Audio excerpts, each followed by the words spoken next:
Do you have any other questions? Oh my God. All the questions. Other than all of the questions of the world, questions. do you have any other questions? I have questions about my younger son. What's going on with him? He's looking to find himself. So will he find himself? Too broad a question. Generally speaking, how old is he? How old is he, Cam? 27? 27. Yeah.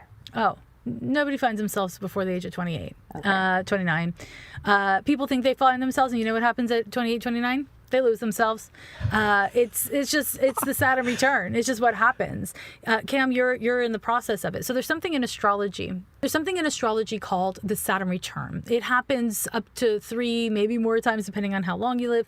Happens at around 29 years old, and then 29 years later, so close to 60, and then 90, and then yada yada. Okay. So the first one, you're still in the phase of the Saturn return, Cam. So the Saturn return is when you become an adult from an astrological perspective. It's when you are no longer reacting to your childhood or reacting to the people you grew up with or the people you deemed as peers in your 20s. And you're starting to enact who the fuck you are as an adult. And most people at around 27 start to feel like they're running out of time. They don't know what to do with their lives. They're confused. They want to break up with everybody. They want to burn everything to the ground. Or they get really conservative and they're like, oh, I have to fix everything. I have to have a career. I have to have money. And this feeling of running out of time is a big part of it. And then 29 hits, the Saturn return. It can last a couple weeks. It can last a whole year. And at that time you have a confrontation and it's fucking hard, which is why everyone remembers what was happening around 29 years old in their lives. And it's usually big. Traditionally, people would get married or have kids or get divorced or graduate school or go back to school. But now as there's more options for how to live, there's more ways that this goes. But you get the picture. It's like you become a part of society, you become an adult. And then after, 29, 30, things seem like they're getting back to normal, right, Cam? Things are just like they go back to normal, shit's happening, and then you hit 33. It's called the Christ year. And the 33rd year is the integration point of everything you did and did not do at around 29. So whatever it was that came up for you thematically at 29 years old, if you haven't been working on it, it's going to come for you. And if you have been working on it, it's going to come for you. You're welcome. God.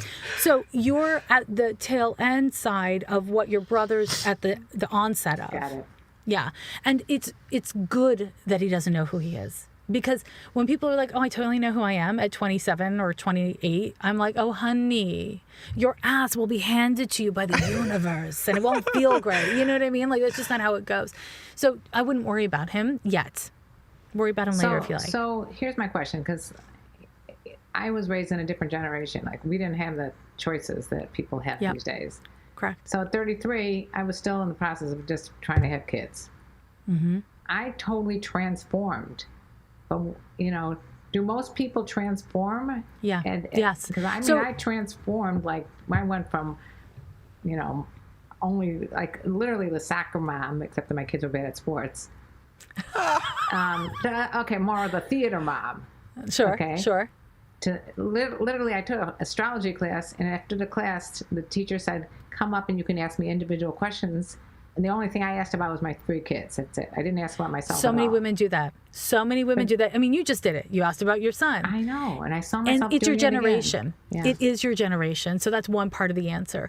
Another part of the answer is what was going on for you around, let's see, are you Pluto in, you're, okay. So what was going on for you around 58, 59 years old? That was your second Saturn return. 58? Yeah. Oh, this is when we started the podcast. Exactly. So this is your second Saturn return. And the second Saturn return is exactly. So the first Saturn return, you were like, oh, I have to have babies. I have to do everything I can to have babies. The most important thing is being a mom.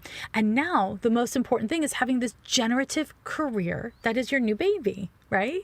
And the second Saturn return is the closure of this first adult phase of your development. So what your 2 sons are right at the precipice of, you have just closed.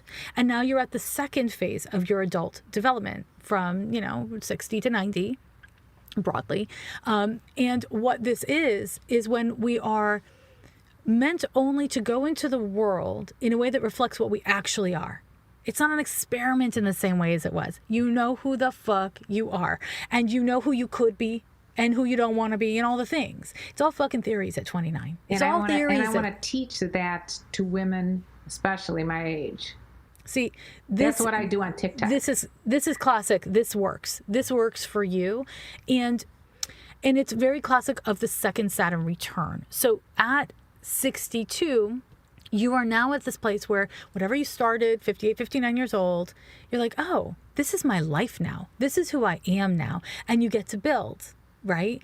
And what happens with Saturn is we go through challenges to Saturn every 7 years. So we can start literally at 7 years old. It's when children individuate. 7-year-old children are all of a sudden like, I was at the park, I know you weren't there. But a 5-year-old is like, we were at the park, even if they were there with a babysitter and you weren't there, right? Like they don't necessarily know. 7-year-olds individuate. The next one's at 14 years old. Everyone knows 14. It's a terrible time. It's a terrible time. Your identity's all over the place. Your hormones are all over the place. And you're annoying to your parents. Am I wrong? And then it goes on. Yeah, thank you. It's 14, then 21, 29, and it keeps on going. Every 7 years, we go through these crises in consciousness. And this is for all humans. We go through these crises in consciousness. And they are meant to be times where we pivot when needed. We prune our lives. We look critically at what is and isn't working in practical ways. And we adjust from the inside out. We change our behaviors, we change our engagements, or we kind of like double down and further them. This is just how life is. And, you know, science has its own version of that. Like, I think like our skin sloughs off every something years. I don't fucking know. But the point is that astrology gives us, there are certain things that are not, you know, they're very individual, and I couldn't say broadly, but Saturn is a planet of predictability. Saturn is a planet that tells us of how the kind of human body and the human condition evolves over linear time, right? So this is not like time in that spiritual way I was talking about it before. It's time in the human condition. So yeah. So whatever it was that you started 58, 59, at that 2.5 year mark, you have this kind of feedback loop where you're like, this is working or this isn't working, and you're having great feedback. And then about 2.5 years after that, 3 years after that, you're going to have a crisis, and that crisis will either be great or a pain in your ass. Oh, great. You're welcome. Yeah. I'm looking forward to the crisis. You're welcome. You're welcome. Now, Cam, I feel like your energy is maybe dipping. How are you feeling? I'm feeling okay. I have one question for you. Yes. Okay. So in reflecting on my whole Saturn return and everything like that, I realized I created the podcast network at 20. I must have been. It was in 2018. So it was. I was 29. Mm-hmm. Saturn return. Exactly. Since then, I've stopped doing my own solo performing, like stand-up or clown or whatever. I went to clown school at the age my brother is now, where I was starting off. OMG, clown school. Okay, yeah. Cool. I love it. And I've stopped doing that now. I focus only on the podcast and this network. I pretty much stopped doing all other things in my life. So my question is, should I be concerned about that? Should I make it a bigger effort to bring that back in? To bring stand-up back in? Or solo performing, yeah. Here's my question back to your question. Are you asking because you miss solo performing? It's more of like it was something I really enjoyed and what I always wanted to do. And now somehow it's gone. And I'm like, do I want that still? Should I be doing that still? I think you do want it, and I don't think you want it now. You know, I think if you wanted it now, you'd be hustling to make it happen because you're that kind of person. And it's not a no, but it's not a yes. And this, I'm going to give you another little gem, Cam. This is a struggle you have. When things are not a no, but they're also not a yes, you wring your hands. You don't know how to let it go. And some things, when they're not a no and they're not a yes, are things that you want to leave labeled on a shelf. And you can literally do this. You can literally create a shelf like in your closet or somewhere private where you're like, these are things I want to keep track of, but I don't want to give energy to right now, but I don't want to fucking forget. Put a label on it, stick it on a shelf. And then when you're like, oh, I feel bored, I feel restless, open up the closet, look at the shelf and see what's on it. You know what I mean? Because for you, there are many things that you love. There's too many things that you like, and there's too many things you're good at to do all the time, and the older you get, the more true that's going to be.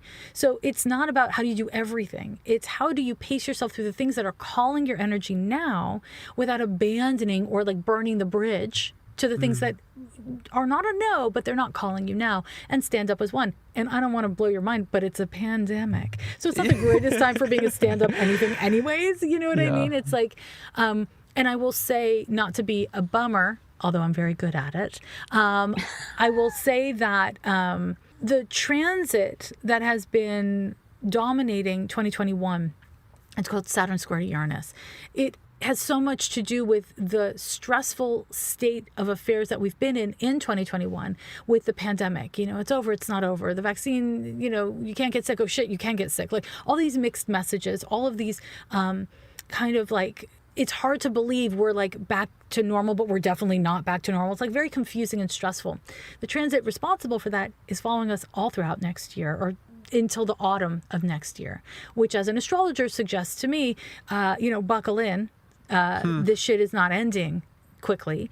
And again, this is part of why I'm not taking one-on-one clients a lot, because it's very difficult to say to people, like, yeah, stand up is not like the great. I mean, if it's your calling, of course, do it. And there's ways of doing it in COVID.